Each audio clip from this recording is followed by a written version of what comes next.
Style icon Shruti Haasan చేతుల మీదుగా Shubhapradam shopping mall July 3 నల్గొండలలో గ్రాండ్ ఓపెనింగ్.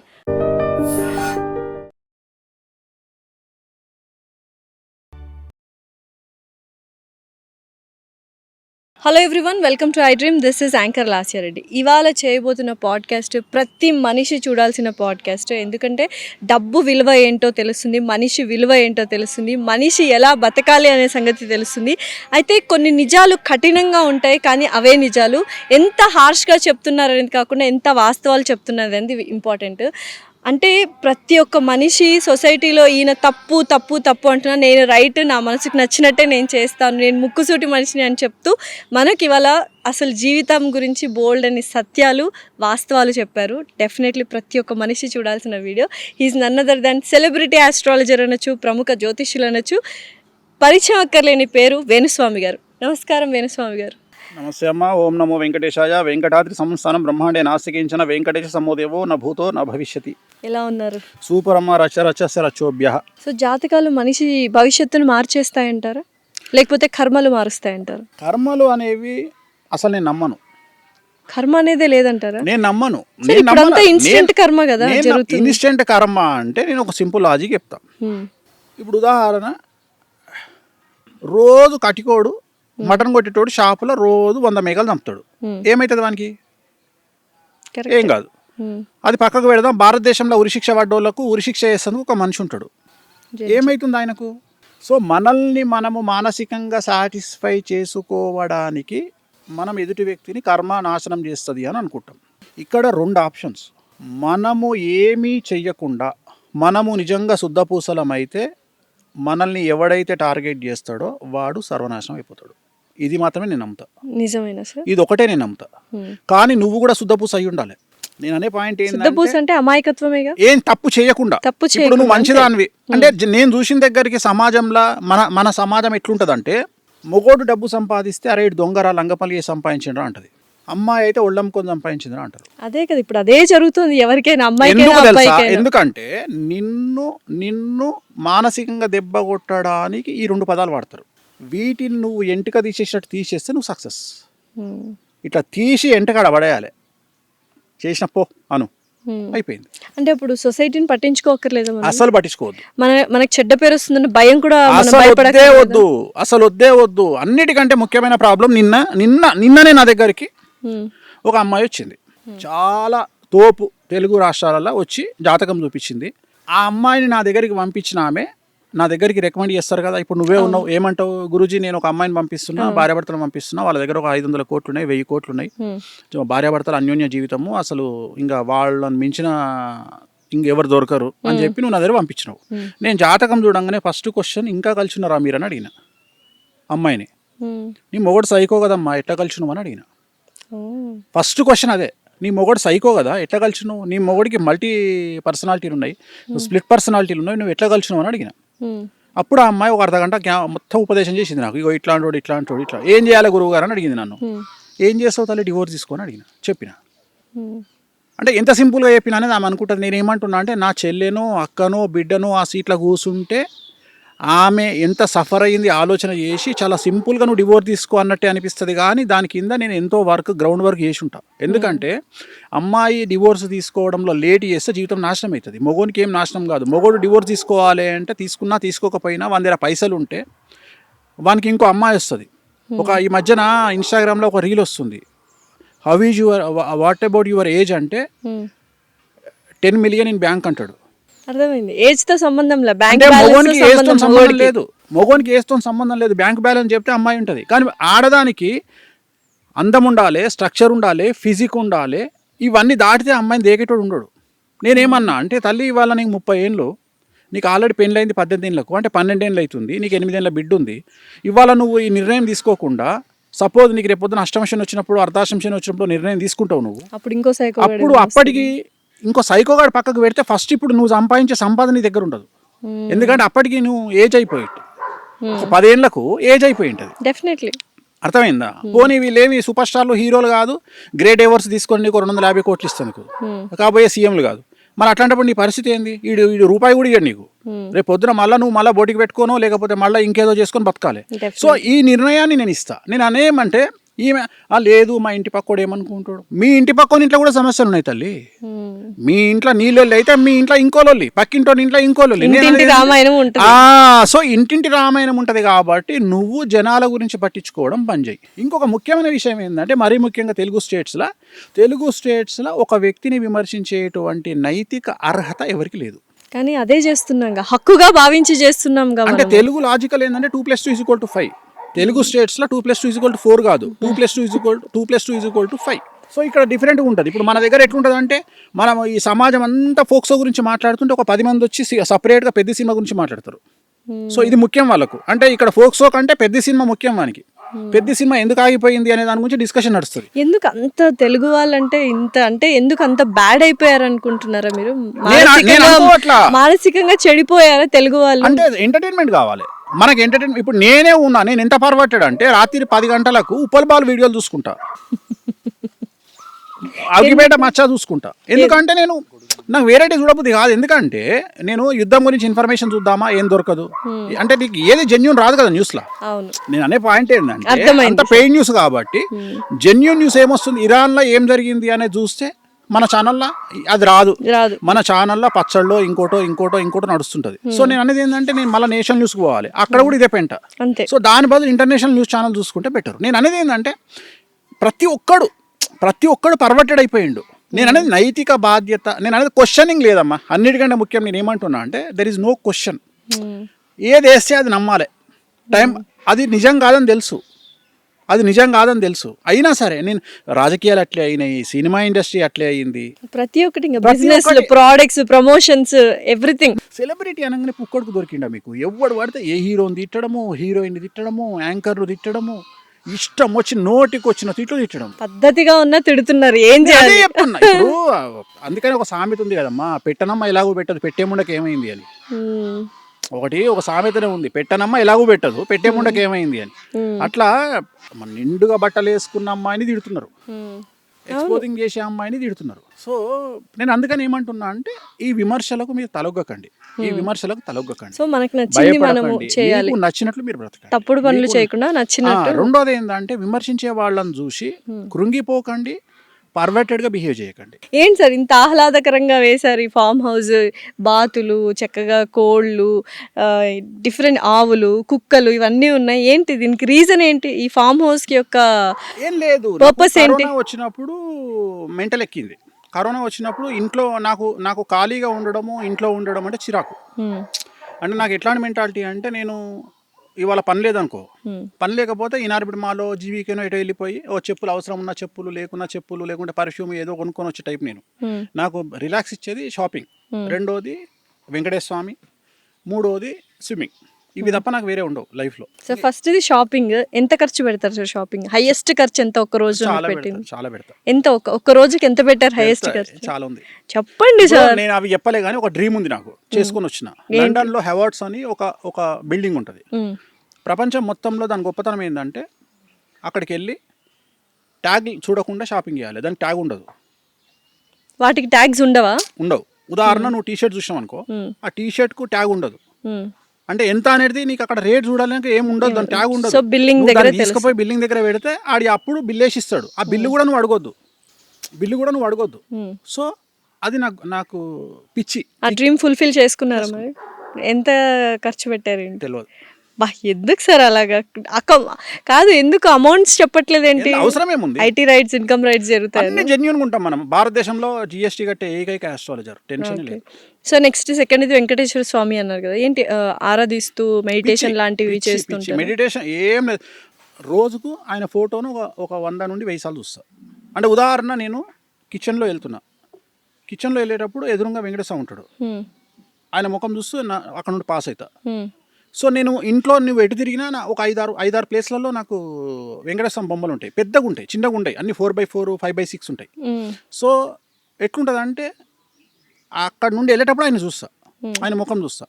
అట్లా ప్రతిరోజు నేను ఎక్కడికి పోతే అక్కడికి, ఉదాహరణ బాత్రూమ్కి వెళ్ళేటప్పుడు ఒక వెంకటేశ్వర ఉంటాడు. అట్లా నా ఆఫీస్లో అంతే. నువ్వు ఇక్కడ చూస్తే ఫామ్ హౌస్లో కూడా వెంకటేశ్వర ఉంటారు. సో నేను అనేది ఏంటంటే, నేను ఎక్కడ మూవ్ అయినా ఆ మూవ్లో నాకు వెంకటేశ్వర స్వామి కనిపిస్తాడు. ఎందుకు అంత నేను అక్కడ అనుబంధం పూజలు చేయడము, నేను కూర్చొని పూజలు చేయడము, అదేదో సినిమాలో చూపించినట్టు అవాహయామి ఈ టైపు పూజలు నేను చెయ్య. ఓన్లీ స్వామిని కళ్ళతో చూసుకుంటున్నావు కదా అని వెళ్ళిపోతాను. ఎందుకు అంత ప్రీతి ప్రాత్రం అయిపోయాడు? ఇప్పుడు ఇక్కడ యాక్చువల్గా this is the first question నువ్వు నన్ను అడిగింది. అక్కడ నుండి మనం డీవియేట్ అయ్యి తిరిగి ఎందుకు అంత ఇటు వచ్చినాం. ఇష్టం? యాక్చువల్గా విషయం ఏంటంటే ఈ దేవుడు తప్ప ప్రపంచంలో మనల్ని ఎవడు కాపాడు అని గుడ్డిగా నమ్మే వ్యక్తిని నేను.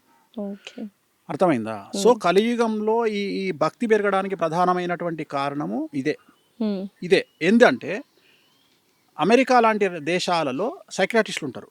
వాళ్ళ కాన్ఫిడెన్స్ తగ్గంగానే డాక్టర్ దగ్గరికి పోరు, వీళ్ళ దగ్గరికి పోతారు. పోయి మాకు ఇట్లా అయ్యింది అంటే వాడు ఏదో బూస్టింగ్ ఇచ్చి పంపిస్తాడు. మన తెలుగు రాష్ట్రాలలో భారతదేశంలో టోటల్ ఇండియాల పరిస్థితి ఏంటంటే ఇక్కడ ఎవరికి ఏ ప్రాబ్లం వచ్చినా ఆస్ట్రాలజీ దగ్గరికి పోతారు, లేదా గుళ్ళ పంతులు తిరిగిపోతారు. పోతే ఇక్కడ గుళ్ళ పంతులకు ఉన్న పర్మిషన్ ఏంటంటే నువ్వు దేవుడి యొక్క గొప్పతనాన్ని ఒక పూజారిగా చెప్పాలి. ఇక్కడ ఆస్ట్రాలజర్ గొప్పతనం ఏంది అంటే నేను భగవంతుడిని ధ్యానించు, నీకు ఇంకెవ్వడు అవసరం లేదు అని వాళ్లకు బలమైనటువంటి ఒక భయాన్ని పోగొట్టి వాళ్లకు ధైర్యాన్ని నింపడం నా యొక్క కర్తవ్యం. సో నేను ఇక్కడ ముందే చెప్పి నీకు ఈ ప్రాబ్లం ఉంది, ఉదాహరణ భార్యాభర్తలు విడిపోతారు, అయ్యా మీరిద్దరు విడిపోయే అవకాశం ఉంది, ఇగో నువ్వు మొదలే చెప్తారే నీ పెళ్ళం కొట్టినా నువ్వు కంట్రోల్ ఉండు, నువ్వు కోపానికి రాకు. అట్లా మీకు ముందే తెలిసిపోతుంటే జాతకాలు చూసి ఖచ్చితంగా తెలిసిపోతాయి కదా. సో ఇప్పుడు జాతకంలో వాళ్ళు ఇలాంటి మనుషులను తెలిసినప్పుడు దాన్ని కొన్ని పరిహారాలు చెప్పినప్పుడు ఆ జ్యోతిష్యంలో చెప్పినవి మనం తిరగరాయొచ్చా? ఇప్పుడు ఆ మనిషి కోపం తగ్గించుకుంటాడు. ఇప్పుడు భార్యాభర్తలు ఇద్దరున్నారు, మీ భార్య కొడుతున్నా కామ్గా ఉండు అంటున్నారు కదా. సో కామ్గా ఉంటే వాళ్ళిద్దరి మధ్య సఖ్యత పెరుగుతుందా అంటే అప్పుడు జాతకం తప్పే కదా. జాతకంలో అందరు విడిపోతారని ఉండదు, జనరేషన్ డిసైడ్స్. 1960లో పుట్టినటువంటి భార్యాభర్తలు పెళ్లి చేసుకుంటే ఖచ్చితంగా భర్త కొట్టిన భార్య పడుతుంది. ఎందుకు? ఆనాడు ఆ అమ్మాయికి ఆ స్త్రీకి ఫైనాన్షియల్ ఫ్రీడమ్ లేదు. ఇప్పుడున్నటువంటి అమ్మాయికి 1990 తర్వాత పుట్టినటువంటి అమ్మాయిలకు ఫైనాన్షియల్ ఫ్రీడమ్ ఎక్కువ. రెండవది కాలసర్ప దోషం అనేది చాలా తీవ్రత. రెండవది అందం మీద కాన్షియస్ చాలా ఎక్కువ. సో ఇంద్రుడిచ్చినటువంటి శాపం ఏంది అంటే ఎవరైతే అందమైన అమ్మాయిలు ఉంటారో వాళ్లకు కుటుంబ సౌఖ్యం ఉండదు అని ఆయన ఇచ్చినటువంటి శాపం. అందుకని నువ్వు తీసుకో, ఎవరైతే అందంగా ఉన్న అమ్మాయిలు ఉంటారో వాళ్ళ జీవితంలో భర్త అనేవాడు ఉండడు. రెండవది నువ్వు గమనించినట్లు ఎవరైతే ఆల్మోస్ట్ ఆల్ అందగత్తెలు ఉన్నారో వాళ్ళందరూ చూస్తే ఏజ్ గ్యాప్ ఉన్నటువంటి వాళ్ళని పెళ్లి చేసుకోవడమో లేదా సెకండ్ మ్యారేజ్గా వెళ్ళడమో జరిగింది. అందంగా ఉండడం తప్పైపోయిందా sir? Take any top heroine, definitely Sridevi garu, Sushmita Sen గారు చెప్పదలుచుకోలే. ఇప్పుడు లేటెస్ట్ హీరోయిన్ కూడా ఇవాళ ఒక సినిమా రిలీజ్ అయింది. సో ఆమె కూడా. సో ప్రతి ఒక్కళ్ళు ఏజ్ వాళ్ళకంటే ఎక్కువగా ఉండే వాళ్ళని పెళ్లి చేసుకుంటారు. ఎందుకంటే ఎక్కువగా ఏజ్ లో పెద్దవాడైన వాడు తన భార్యను కూతురును చూసుకుంటాడు ప్రేమగా. అందుకని తెలివిగల అమ్మాయి ఏం చేస్తుంది అంటే అలా దగ్గర పోతుంది.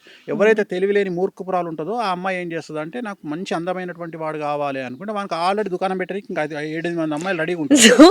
సో తన్నుకొని వచ్చి వీళ్ళిద్దరు విడిపోతారు. అయితే ఇప్పుడు అందమైన అమ్మాయి అందంగా ఉన్న హస్బెండ్ చేసుకోవద్దంట. నేను అనేది ఆల్రెడీ ఖాళీగా లేడు కదా అని చెప్తున్నా. ఓకే, నేను అనే పాయింట్ ఏంటంటే ఇక్కడ ఇంకోలాగా చెప్పొచ్చు, అందానికి ఇంపార్టెన్స్ ఇవ్వకుండా మనసుకు నచ్చిన అది ఎవడిస్తాడు. ఇప్పుడు పైసలుగా మగోనికి చూడమ్మా, మగోనికి అందం కావాలి, ఆడదానికి డబ్బు కావాలి. అట్లా ఏం లేదు సార్, ఉంటారు అమ్మాయిల్లో అబ్బాయిలో మనసు చూసి ప్రేమించే వాళ్ళు కూడా ఉంటారు. సో ఇక్కడ నువ్వేం చేస్తున్నావు అంటే ఇక్కడ మనకు మనకు సెట్ అవుతారా, మనం కంఫర్ట్ ఫీల్ అవుతామా అనే వాళ్ళు అమ్మాయిలు అబ్బాయిలు కూడా ఉంటారు. ఎప్పుడే గానీ ఆడవాళ్ళ జాతకంలో ఉన్న దోషాన్ని బట్టి నాకున్న అవగాహనను బట్టి ఏంటంటే ఎప్పుడే గానీ ఆడవాళ్ళు ఫస్ట్ అటెంప్ట్ లో సక్సెస్ కారు. అంటే ఇప్పుడు పెళ్లి చేసుకోవాలి, ఇప్పుడు నువ్వు డైలాగులు చెప్పినావు, ఈ డైలాగులు ఫస్ట్ అటెంప్ట్ పనికిరావు. అర్థమైందా? డెఫినెట్లీ అవ్వదు. నన్ను చెప్తా తల్లి, పొద్దుగా లేస్తే చూసి ఇవన్నీ కలర్ వేసిన తల్లి. నువ్వు ఆయన కొంపదీసి నల్లెంటికలు అనుకునేవు. లేదు సార్, నేను ఇందాక వచ్చినప్పుడు అడిగేయండి మొత్తం. సో ఇక్కడ విషయం ఏంటంటే తల్లి, ఫస్ట్ అటెంప్ట్ లో ఏ అమ్మాయి సక్సెస్ కాదు. ఎందుకంటే అమ్మాయి గొప్పతనం ఏంటంటే, కలియుగంలో అమ్మాయి గొప్పతనం ఏంటంటే ఇంద్రుడిచ్చిన శాపం వల్ల గంజాయి మొక్కను పెట్టి 100 తులసి మొక్కలు పెట్టి ఒక గంజాయి మొక్కను పెడితే ఈ అమ్మాయి 100 తులసి మొక్కలను చేయితో చింపుకుంటూ వెళ్ళిపోయి గంజాయి మొక్కను అట్లా లేపుతుంది, పైకి లేపి నెత్తిన పెట్టుకుని వస్తుంది. అమ్మాయిలు రెడ్ ఫ్లాగ్స్ ని తీసుకుంటారు. దొంగనా కొడుకులను, నాట్ రెడ్ ఫ్లాగ్స్, దొంగనా కొడుకులను. సో నేను ఇప్పుడు నాకు తెలిసిన ఒక క్లయింట్ ఉంది, ఆ క్లయింట్ నా దగ్గరకు వచ్చింది. నా దగ్గరకు వచ్చి గురువు గారు నేను వీని పెళ్లి చేసుకుంటా అన్నది. అంటే నేనేం చెప్పిన అంటే అమ్మ తెలుగు రాష్ట్రాలలో లిస్టు తీస్తే, దొంగనా కొడుకుల లిస్టు తీస్తే ఆడు నెంబర్ 1 ఉంటాడు అని వేసుకోకు అని చెప్పిన, వాడిని చేసుకోకు అని చెప్పిన. ఇది జాతకం గురించి కాదు తల్లి, ఇది నేను జాతకాలు చూసి చెప్తాను. అమ్మాయి నా దగ్గరికి జాతకం చూడడానికి వస్తే నేను చెప్పి ఆ అమ్మాయికి దండం పెట్టి, తల్లి జాతకం పక్కకు పెట్టు, ఆడు దొంగనా కొడుకు వాడిని పెళ్లి చేసుకోకని చెప్పిన. వాడు అదేదో సినిమాల నాకు ఆ కూల్ డ్రింకే కావాలి అనే టైప్లో వాడినే చేసుకుంది.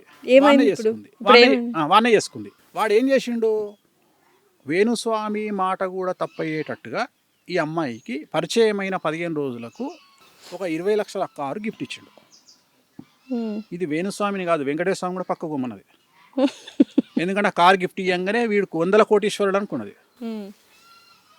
అయిపోయింది, పెళ్లి చేసుకుంది. వాడేం చేసిండు, 6 నెలల తర్వాత ఈ అమ్మాయిని పెళ్లి చేసుకుండు. ఈ అమ్మాయి పేరు మీద 2 కోట్ల రూపాయలు అప్పు తీసుకున్నాడు. ఈ పిల్ల పేరు మీదనే అప్పు తీసుకున్నాడు. ఈ పిల్ల ఇల్లు ముంచిండు, ఈ పిల్ల పైసలు ముంచిండు. అమ్మాయి సెలబ్రిటీనే కదా, అన్ని బిస్కెట్ చేసిండు. బిస్కెట్ చేసినాక ఈ అమ్మాయి ఏమైపోయా, అయ్యో హలో లక్ష్మణ అని కూర్చుంది. అమ్మాయి సెలబ్రిటీనే కదా తెలియదు నాకు. అయిపోయినాక మీకెందుకు తెలియకుండా ఇంకా డివోర్స్ కూడా కాలే, ఆడు ఇంకో సెలబ్రిటీతో దుకాణం పెట్టిండు. నేను అనే పాయింట్ ఏంటంటే, ఇక్కడ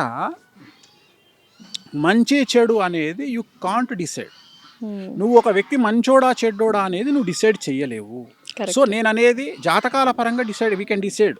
జాతకాలు చూసి వీళ్ళిద్దరు కలిసినాయా కలవలేదా, వీళ్ళు విడిపోతారా, జాతకాలు చూసిన తర్వాత కూడా గొడవపడి విడిపోతున్నారు. నువ్వు అనుకుంటున్నావు జాతకాలు చూసిరు అని, నువ్వు జాతకాలు చూసిరు అని యూ కాంట్ డిసైడ్. గణాలు చూసి ఇన్ని గణాలు గొప్పగా గణాలు అనేది తప్పు. ఎందుకంటే 8 ఈక్వేషన్స్ లా ఒక్క ఈక్వేషన్ గణాలు, ఇంకా 7 ఈక్వేషన్స్ ఉన్నాయి.